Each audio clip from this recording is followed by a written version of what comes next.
launching 375 reveal, which is a smaller, tighter reveal intended for this 4th generation device.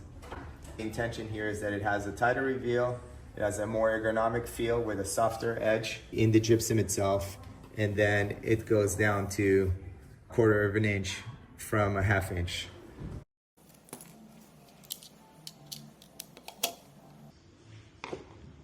And you would mount your device right inside. A great application that we find for our Nest mount is to replace the Nest mount with, in this case, a Lutron vacancy sensor. You could still mount it in and have it flush.